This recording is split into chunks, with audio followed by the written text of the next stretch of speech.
चंदेले राजा कीर्ति राय का प्रतापी पुत्र था परिमाल राय। राजा परिमल राय का विवाह राजा वासुदेव की पुत्री मल्हना से हुआ। यह 12वीं शताब्दी की घटना है। उन दिनों महोबा में राजा वासुदेव का शासन था। उनके 2 पुत्र थे, माहिल और भूपति। 3 पुत्रियां थीं, मल्हना, दिवला और तिलका। मल्हना अनुपम सुंदरी थी। उसके अंग अंग में तेज और सौंदर्य था। सिंह के समान कटी और हंस के समान चाल।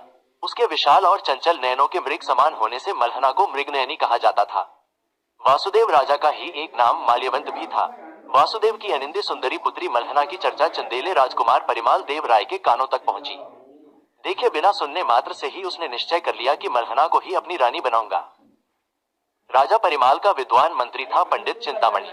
मंत्री को बुलाकर परिमाल राय ने पूछा, पंडित जी, अपना पंचांग देखिए और शोध करके ऐसा मुहूर्त निकालिए कि हमारी मंशा सफल हो जाए। पंडित चिंतामणि ने श्रेष्ठ मुहूर्त निकाला और बारात सजाने को कहा। उन दिनों क्षत्रियों की बारात वीरों की सेना होती थी, अतः सेना को तैयार होने का आदेश दे दिया गया। तोपें तैयार कर ली गई, रथ भी सजाए गए, हाथियों पर हौदे सजाए गए, ऊंटों पर बीकानेरी झूले डाल दी गई, घोड़ों पर जीन और लगाम कसी गई। जो बहादुर जिस सवारी के लिए निश्चित थे, वे अपनी अपनी सवारी पर चढ़ गए। 1 दांत वाले हाथी अलग तथा 2 दांत वाले हाथी अलग सजाए गए। घोड़ों की तो अलग सेना ही सज गई। कुछ तुर्की घोड़े थे, कुछ काबुली कंधारी, कुछ घोड़े रश्की, मुश्की, सब्जा, सुरखा घोड़े और कुछ नकुला नस्ल के घोड़े सजाए गए। काटियावाड़ी घोड़ों की तो तुलना ही नहीं थी। उन पर मखमल वाली जीन सजाई गई थी।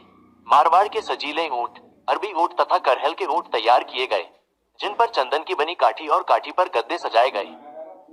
चंदेले राजा परिमाल के आदेश पर गोला बारूद के छकड़े भी लाद दिए गए। सभी सैनिकों को आदेश दिया गया कि अपने अपने काम के अनुसार अपना लिबास, वर्दी पहनकर शीघ्र तैयार हो जाओ। लाल कमीज के साथ चुस्त पायजामा पहन लो, छाती पर बख्तर, बुलेट पूर्व जैकेट जो धड़ पर पहनी जाती है, बांध लो। उस पर झालरदार कोट डालो, जिसमें 56 छुरियां तथा गुजराती कटार टांगी जाती है। दोनों तरफ 2 पिस्तौलें टांग लो और दाहिनी ओर तलवार लटका लो। सिर पर टोप, हेलमेट पहन लो, जिस पर गोली लगे तो भी असर न कर पाए।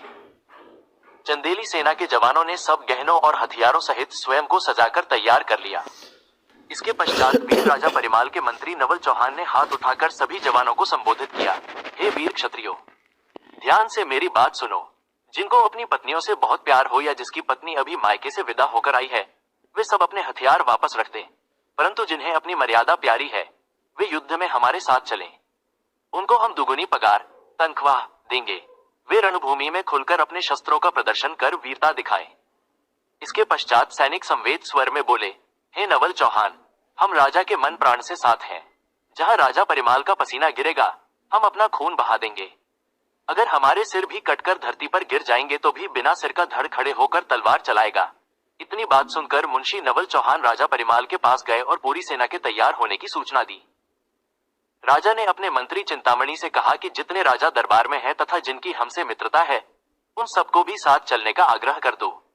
फिर राजा ने स्वयं मिसरू वाला चुस्त पायजामा पहना, कवच सहित कमर पर अंगरखा, अचकन पहना, दोनों ओर पिस्तौलें लटकाई, बाईं ओर मूठवाई तलवार लटकाई, सिर पर सुनहरी पगड़ी पहनी, जिस पर मोतियों वाली कलगी सुशोभित थी। युद्ध के लिए सजकर वीर चंदेला राजा बाहर आया तो वह इंद्र के समान सुशोभित हो रहा था। राजा के लिए वीरभद्र नाम के हाथी को भी ऐरावत हाथी के समान सजाया गया। उस पर मखमल से बनी झूले लटकाई गई तथा सोने का बना हुआ हौदा रखा गया। इसके पश्चात हाथियों, ऊंटों तथा घोड़ों पर सभी सवार हो गए। आगे आगे 900 सैनिक सुनहरे भगवा झंडे लेकर चलने लगे। फिर कूच करने का बिगुल बजा तथा ढोल नगाड़े बजने लगे। जब चंदेलों की भारी सेना चली तो मार्ग की ईंटें घिस घिस कर कंकड़ बन गई। जो रोड़े और कंकड़ थे, वे सभी धूल बन गए। धूल आसमान में चढ़ गई और आकाश में अंधेरा छा गया। इसी प्रकार चंदेली सेना महोबा की सीमा पर पहुंच गई। महोबा के पहले ही खेतों में तंबू गाड़ दिए गए और सेना ने डेरा डाल दिया। राजा परिमाल ने मंत्री को बुलाकर महोबा के राजा वासुदेव जी को पत्र लिखा। सादर प्रणाम लिखकर अपना परिचय लिखा। तब आग्रह पूर्वक निवेदन किया, महाराज, आपकी सुपुत्री मल्हना से हम विवाह करने के लिए बारात लेकर आए हैं। आप धूमधाम से प्रसन्नता पूर्वक विवाह कर दीजिए, अन्यथा महोबा को हम तहस नहस कर देंगे। फिर भी मल्हना को हम ले ही जाएंगे। ब्याह के इरादे से आए हैं, अब खाली लौटकर नहीं जा पाएंगे। पत्र को धामन, पत्रवाहक के हाथ महोबे के राजदरबार में भेज दिया गया।